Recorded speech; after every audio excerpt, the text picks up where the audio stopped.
Olá, querido estudante, seja bem-vindo ao canal do professor Ranieri Andrade. Nessa aula, nós vamos falar sobre onda estacionária. E antes de iniciarmos, vamos fazer uma pequena reflexão sobre instrumentos de corda, como por exemplo, o violão, o violino, que emite um determinado som pelo simples fato de você tocar em uma das cordas e fazê-la vibrar. Já imaginou o que está por trás de tudo aquilo que faz com que um simples toque na corda emita um determinado som, que a característica da corda emita um som diferente e que o simples fato de você tensionar uma das cordas com mais intensidade do que a outra faz com que o som também seja diferente? Já imaginou por que as cordas de um violão são também construídas, confeccionadas com materiais e substâncias diferentes? É isso que nós vamos aprender, mas antes vamos imaginar um fenômeno simples que é o pulso em uma corda.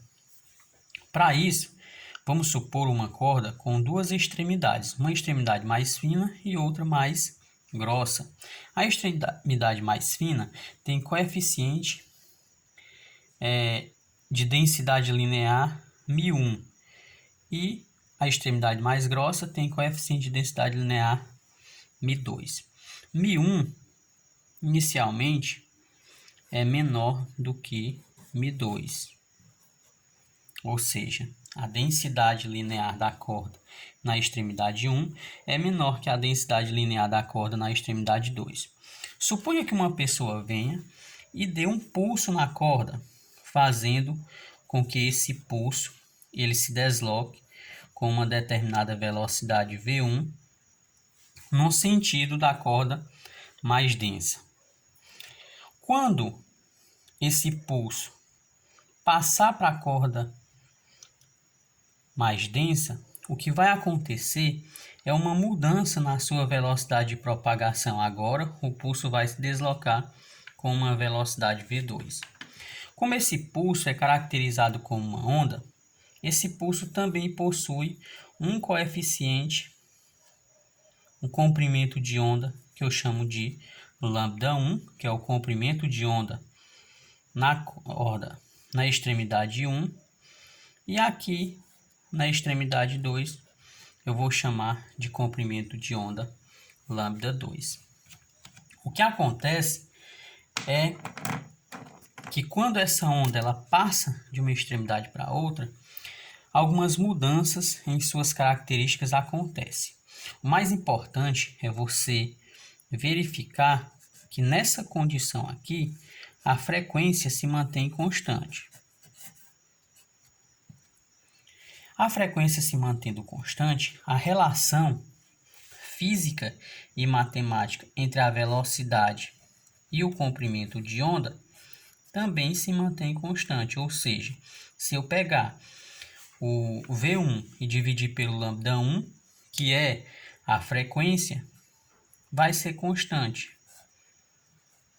Ou seja, a velocidade V2 dividido pelo λ2 é igual à velocidade V1 dividido pelo λ1.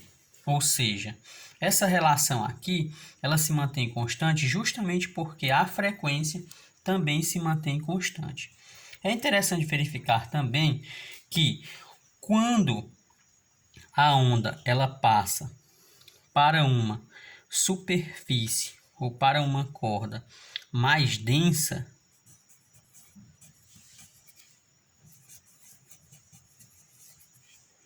a velocidade diminui.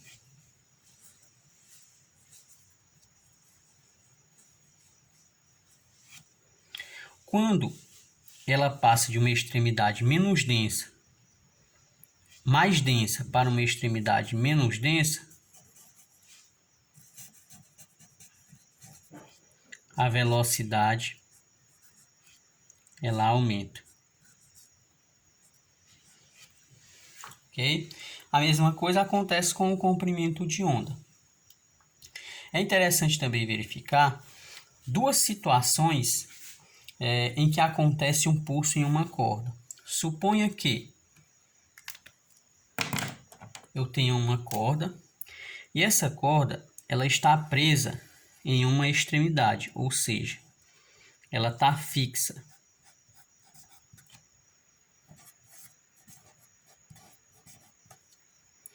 E uma pessoa vem e dá um pulso, ou seja, aplica um pulso nessa corda.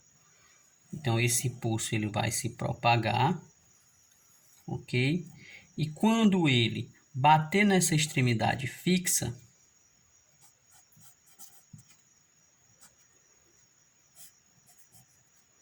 ele vai retornar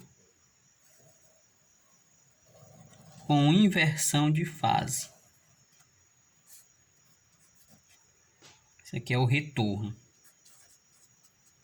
ou simplesmente o reflexo. E isso se a extremidade estiver fixa. Se uma das extremidades da corda estiver fixa. Aqui é um fenômeno que a gente caracteriza como inversão de fase.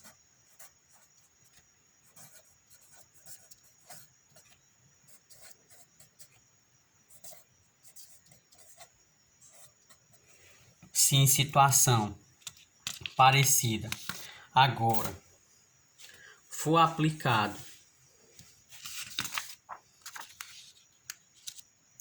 um pulso em uma corda e agora esse pulso, essa corda estiver com a extremidade livre,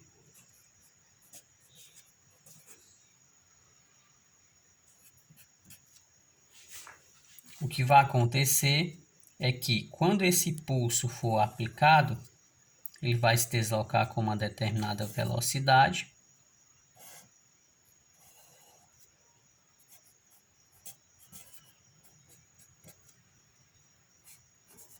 E quando ele tocar nessa extremidade, ele vai retornar. No entanto, ele vai retornar na mesma fase. Ok? Então aqui a gente diz que a fase da onda ela foi mantida, ou seja, ela permaneceu nesse retorno. É muito interessante verificar isso para que a gente possa caracterizar as interferências de onda, ou seja, a interferência entre dois pulsos. Suponha que você tenha um pulso que se desloque nesse sentido, com uma determinada velocidade v, e esse pulso encontre outro pulso que se desloque em sentido oposto. Dizemos que esses dois pulsos eles estão em fase. Nessa situação, quando acontecer a interferência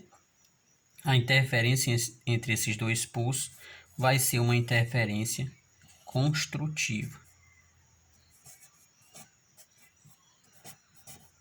Por quê? Porque eles estão em fase. Se, por outro lado, essa interferência construtiva resultaria em um pico de onda mais ou menos desse tipo. Se, por outro lado, essas ondas ou esses pulsos, eles se encontrarem com as fases opostas, aqui a gente diz que eles estão em fase oposta.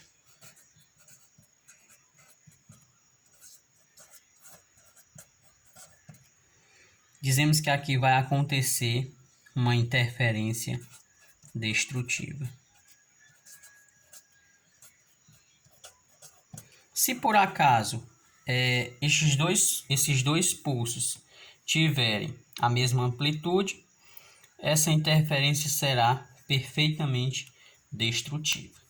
Ok? Agora nós vamos resolver um problema para aplicar o que a gente aprendeu nessa aula.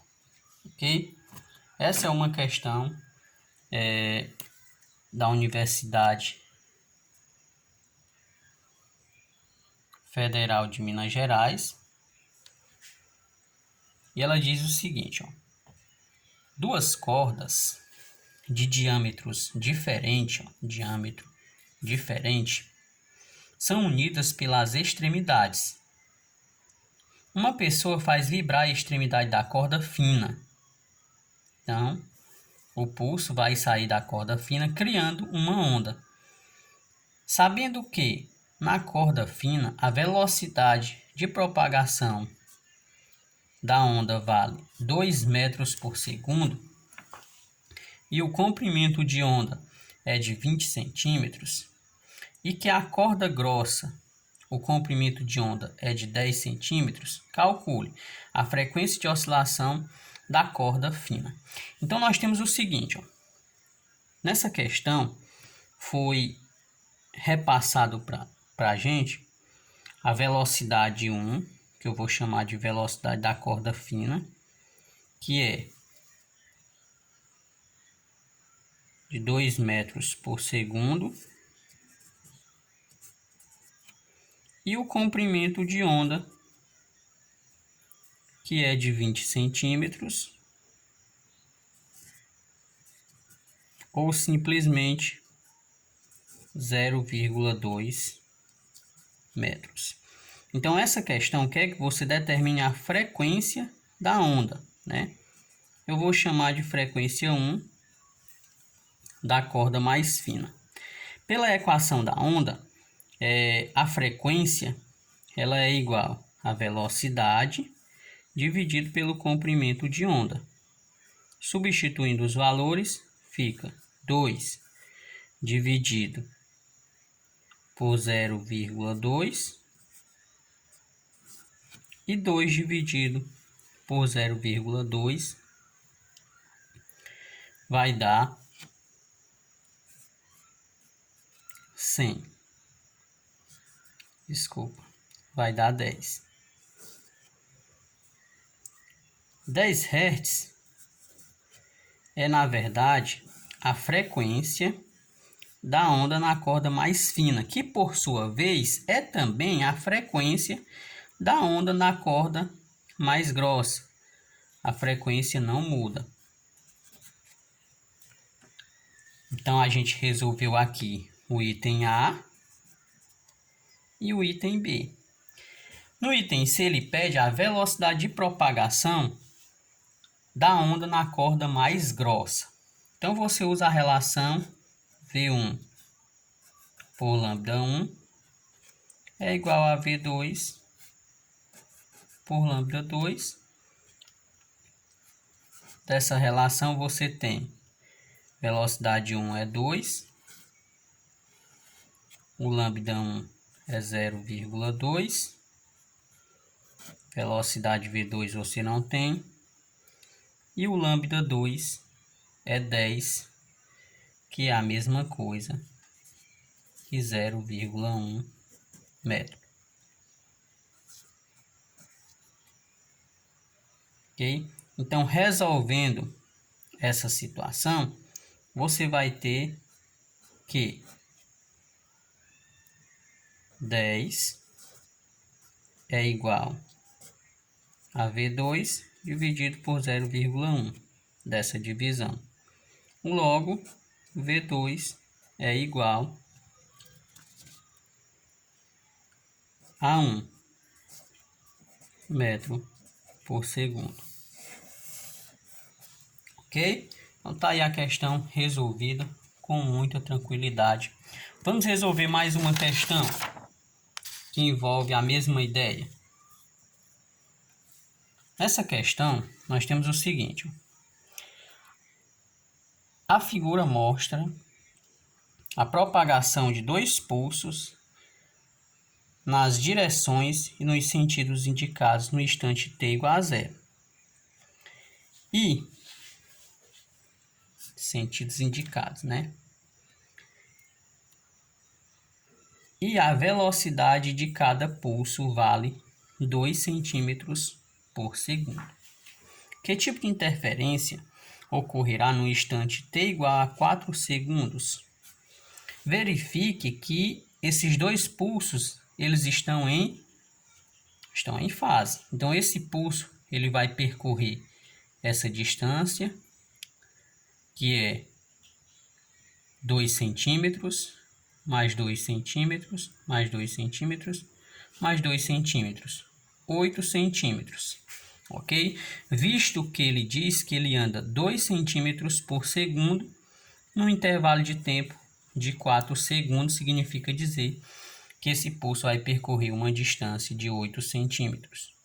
Esse pulso é do mesmo jeito, então eles vão se encontrar nessa posição aqui, e nessa posição aqui eles vão se encontrar em fase, então vai acontecer uma interferência construtiva. As duas ondas estão em fase, ok? E quando elas estão em fase, a interferência é construtiva, ok? Então, a gente fica por aqui nessa aula. Até o próximo vídeo, se Deus quiser.